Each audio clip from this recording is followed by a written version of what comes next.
Hello friends, welcome back to YouTube channel movie crackers. ఈరోజు మనం review అవ్వబోయే movie Subedar, starring Anil Kapoor, Saurav Shukla, Radhika Madan and Aditya Rawal. ఈ movie trailer release అయినప్పుడు చాలా ఎగ్జైట్ అయ్యాను, ఎందుకంటే ఈ ట్రైలర్ మనకి ఇంగ్లీష్ మూవీ అండ్ నోబడీకి చాలా సిమిలర్గా ఉంటుంది ట్రైలర్. సో ఓకే, ఈ మూవీ మరి ఆ రేంజ్ కాకపోయినా ఆ ట్రోప్స్లో తీస్తే బాగుంటుంది అనుకున్నాను. మరి ఈ మూవీ ఆ ఎక్స్పెక్టేషన్స్కి రీచ్ అయిందా లేదా అంటే let's get in to the review.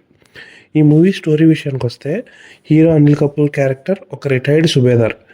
అతనికి ఆ ఊర్లో ఉన్న బడే దీది, ప్లేడ్ బై మోనా సింగ్, ఆమె తమ్ముడితో గొడవ అవుతుంది. ఆ గొడవ అయిన తర్వాత జరిగే కాన్సిక్వెన్సెస్ ఏంటి అన్నదే రిమైనింగ్ స్టోరీ.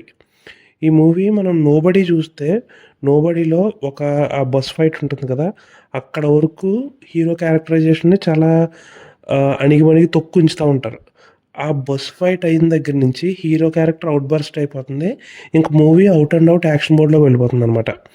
ఈ మూవీలో కూడా ఇంచుమించు సేమ్ అలాగే ఫస్ట్ హాఫ్లో ఒక ఇన్సిడెంట్ జరుగుతుంది. ఆ ఇన్సిడెంట్ జరిగే వరకు హీరో క్యారెక్టరైజేషన్ చాలా అణిగిమణుగుంటుంది. ఇంకా ఆ ఇన్సిడెంట్ దగ్గర అవుట్ బర్స్ట్ అవుతాడు.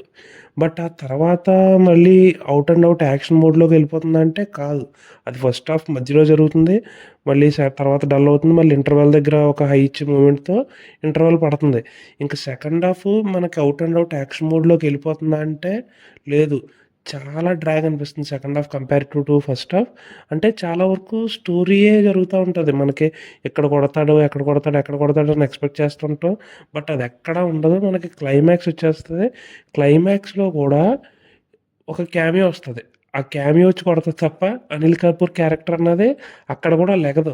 మనకి ఇన్ఫ్యాక్ట్ అనిల్ కపూర్ క్యారెక్టర్ కంటే క్యామియో వచ్చినప్పుడు కొద్దిగా హై వస్తుంది. ఓవరాల్గా చెప్పాలంటే ఈ మూవీ నేను పెట్టుకున్న ఎక్స్పెక్టేషన్స్కి అయితే ఖచ్చితంగా రీచ్ అవ్వలేదు. బట్ ఓవరాల్గా ఎలా ఉంది ఈ మూవీ అంటే నాకైతే ఒక బిలో యావరేజ్ వాచ్గా అనిపించింది. అంటే ఈ మూవీ రన్ టైం కూడా ఓవరాల్ ఒక 2 hours 20 minutes ఉంటుంది. ఇంకా ట్రిమ్ చేసి 2 hours వరకు ఉండుంటే మరేమో వేరేలా ఉండేదేమో. బట్ స్టిల్ నేను పెట్టుకున్న ఎక్స్పెక్టేషన్స్కి అయితే డెఫినెట్గా రీచ్ అవ్వలేదు.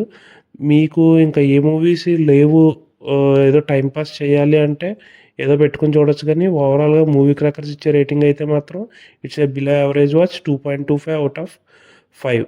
ఇలాంటి ఎర్లీ అండ్ హానెస్ట్ రివ్యూస్ కోసం మూవీ క్రాకర్స్ ఛానల్ సబ్స్క్రైబ్ చేయండి. మీరు కనుక ఈ మూవీ చూసుంటే మీ ఒపీనియన్ ఏంటన్నది కింద కామెంట్ సెక్షన్లో కామెంట్ చేయండి. Thank you. Movie crackers signing off.